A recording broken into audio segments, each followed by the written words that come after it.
In this episode, we head into some valleys, ride through the woods, along rutted tracks, and beside some rivers. Morning. Slept in a bit. I think it's nearly 8 o'clock. Waking up in Queenstown.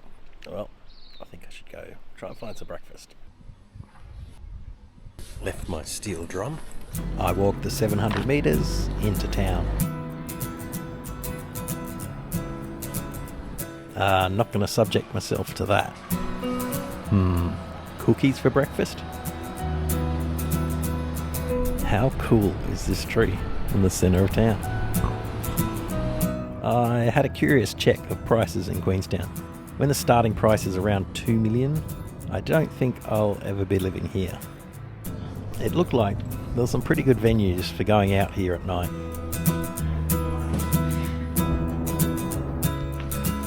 And you can see why it's such a popular place. Absolutely stunning lakeside.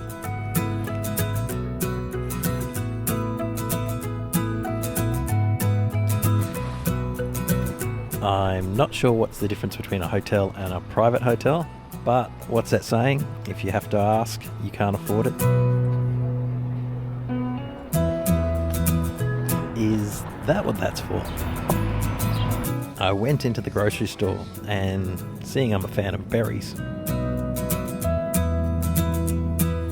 Also, I should probably resupply.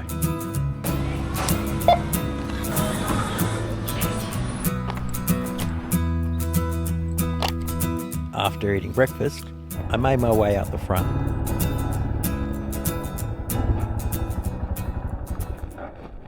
Just out front waiting for James to go on another ride. If it's as good as yesterday, it'll be epic. Well, if it's half as good as yesterday, it'll be epic. No idea where we're going. We'll find out. Oh, here he comes now. Good morning. I figured since you're travelling the country, you probably want to see best beautiful things and great roads, and so I thought rather than just going on some gnarly off-road stuff, we'll do some beautiful stuff that's spectacular. Go up some valleys, huge towering mountains, a few river crossings, and just the road is beautiful there anyway. So sounds perfect to me. James suggested we fill up, just in case, as it was quite a rough plan where we'd ride today. And we were away. We rode through town. I had noticed this bakery was jam-packed every time I went past. What's with the bakery? Red burger. Got voted the best burger in the world on Lonely Planet yesterday.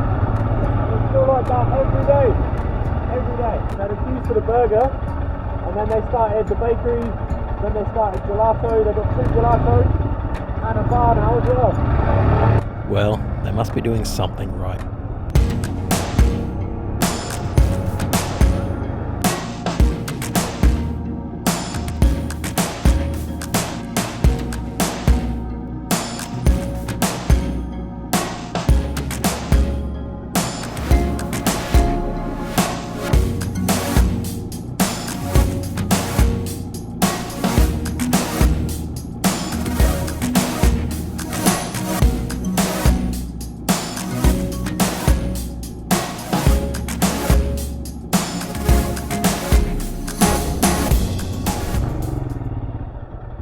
hopefully, depending on time and if that weather front gets here, because it's blowing towards us, we're going to be able to go up all 3 of these valleys. On the right of Mount Earnslaw will be the Rees Valley, and we can go right in there on the bikes, a few river crossings. To the left of it is the Dart Valley, and we can go right up there. The third one on the left is the Routeburn Valley, and we can ride right into there as well, and that's where the famous Routeburn walking track starts. And then we can also ride down the other side of this lake here, the Kinloch Road, and that goes to where the Greenstone walking track starts, the Greenstone cables.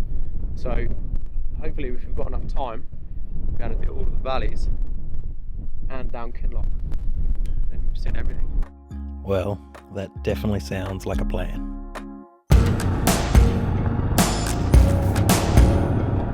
Not a bad road to have to travel on to get to the dirt.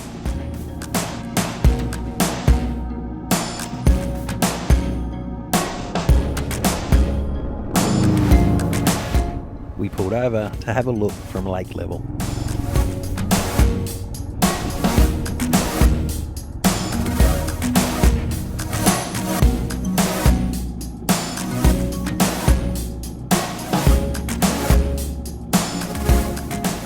We pulled into the town of Glenorchy.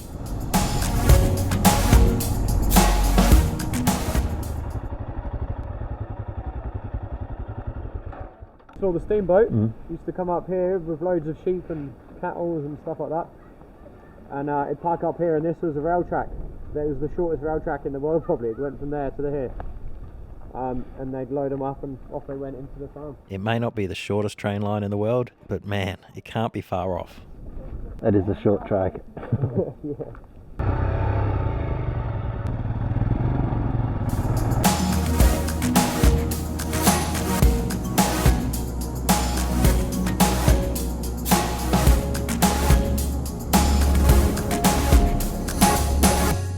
How incredible would this river look in full flow?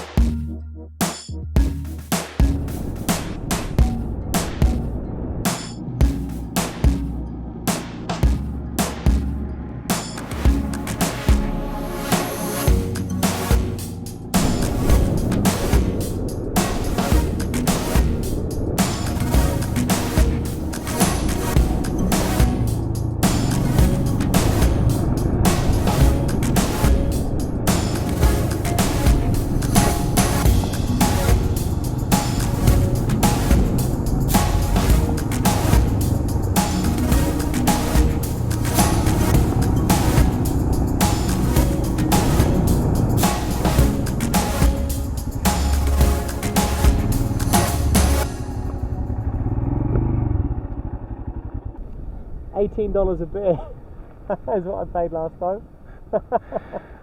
So no beer? Pardon? No beer then? No beer today, not for that price. James said there was a spot to check out, a bit further up the dirt road, so we continued along it.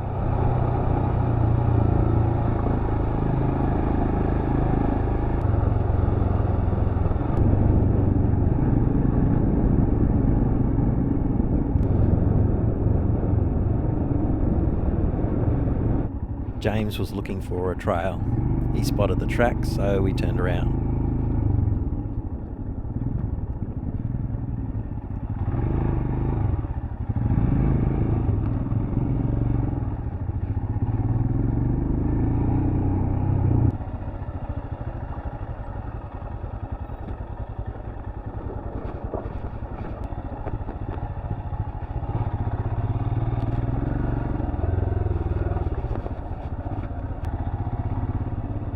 We made our way through the woods to a cabin that faced the lake, looking back across to Glenorchy.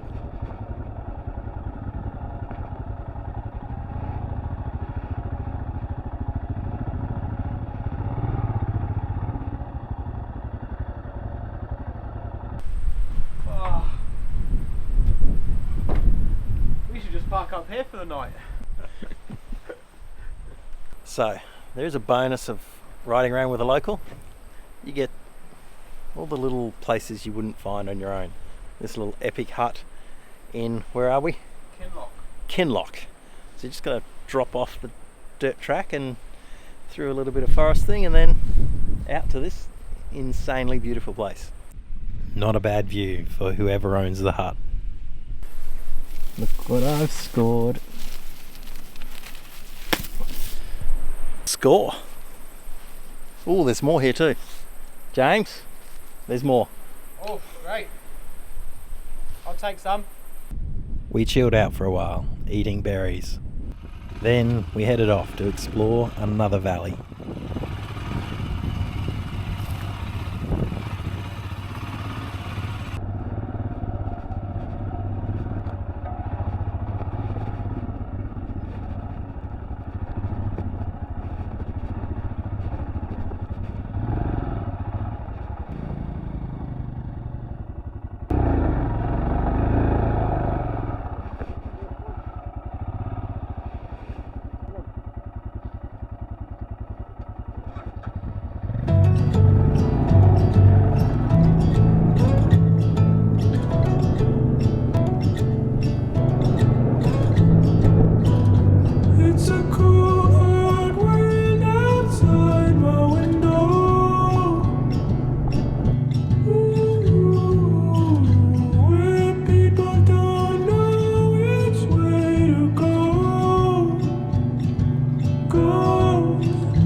Come on, let me hear you say let's go undercover. Looking at the time, we decided to explore just the one valley.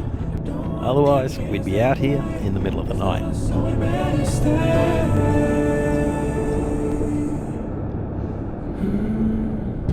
Is it real? Could this be a new beginning? Ooh. It's wild how you can see this little microclimate, rain falling from just one cloud in the next valley.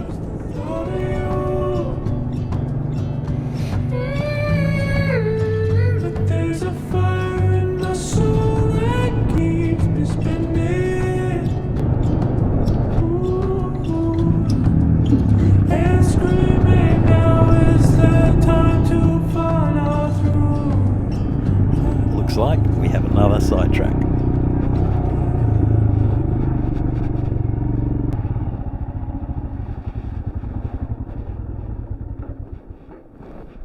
This is a cool little bit of history. It's called a concentrator, I think, and there's lots of gold mines around here, and this, once they got all the kind of the rock and rubble here, it would be crushed underneath this thing. It would be spraying water all over the top, and it would roll around, and it would all get crushed and separate the iron ore and the sulfites that held the gold with all of the waste material. But I think it went bust because it just stopped being profitable because it's so far out and the price went down and whatever, but now it's just left here.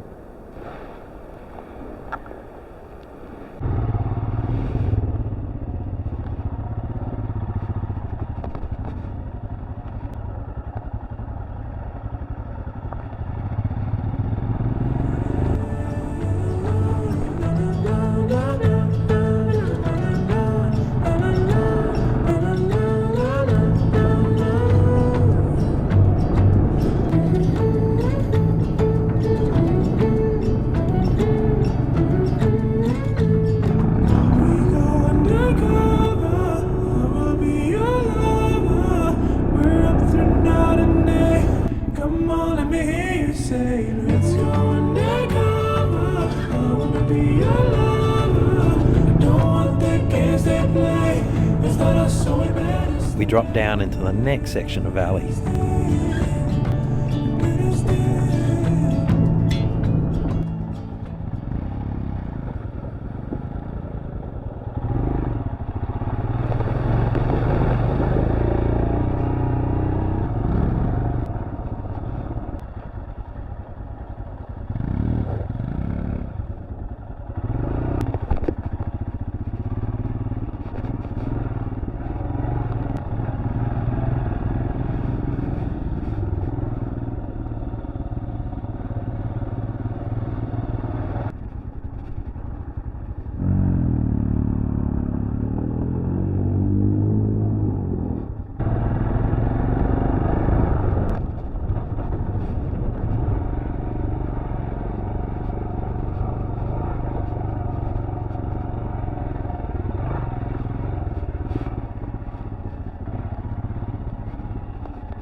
What's that?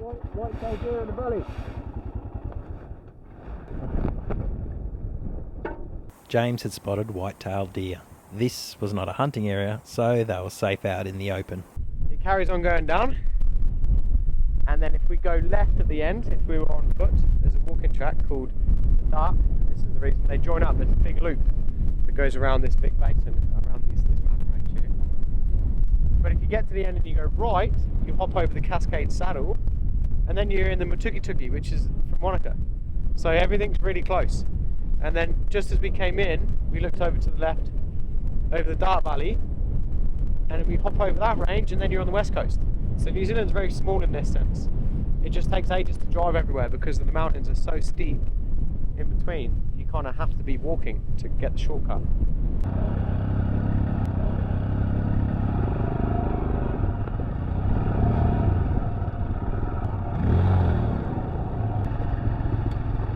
We had a look along the riverbank to see if there was anywhere to cross.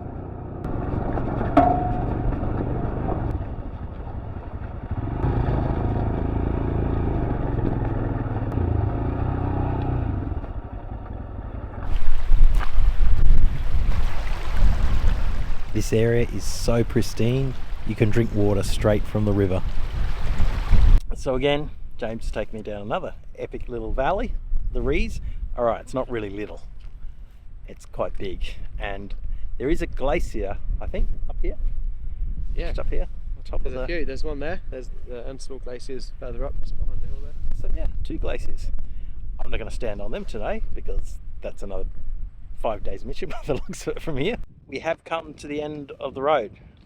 Well, not the end of the actual road, the end of our road, because it is a bit deep for those Scrams to get across here.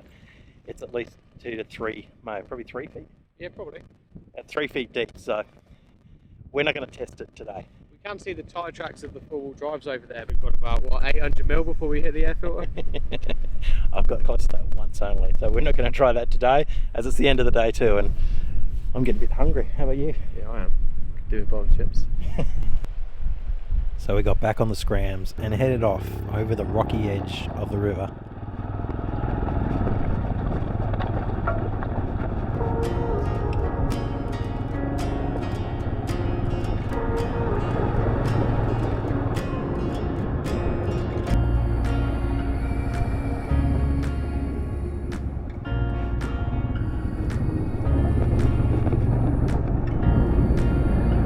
Sheep always freak out when you get near them, trying to work out which way to go.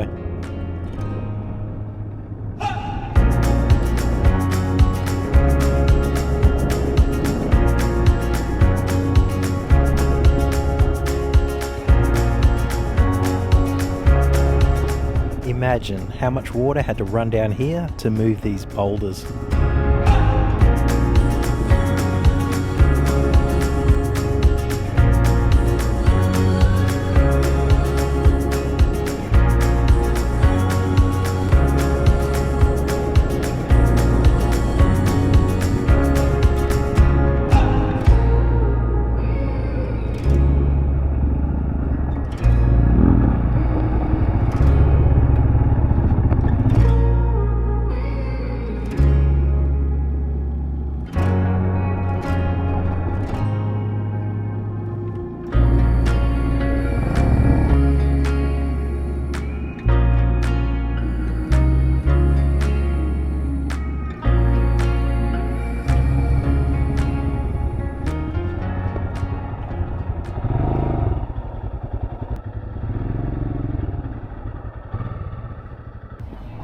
We might be in luck with a bit of karaoke or something.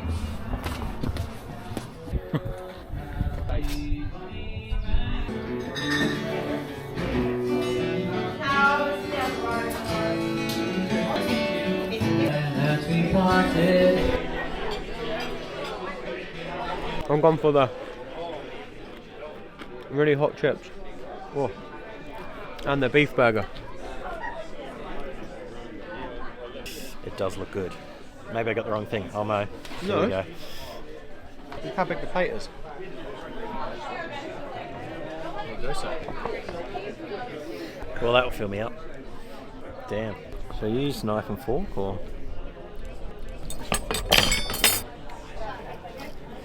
Here and have to start pushing.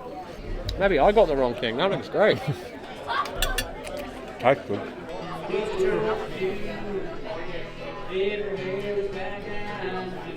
You've got to love a small town pub with a beer garden. With our bellies full, we headed off for the last stretch of the ride.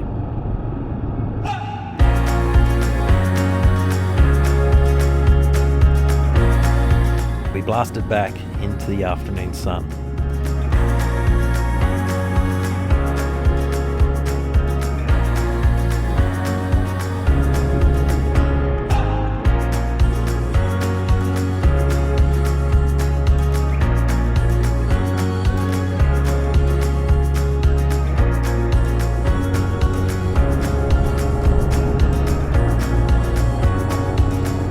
Wow, James was right. The fur burger is still packed.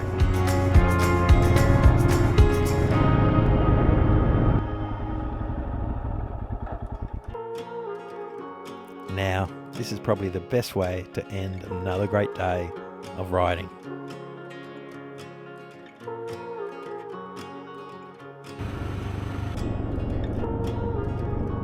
As the sunlight faded and the street lights came on, I made my way back to the tent.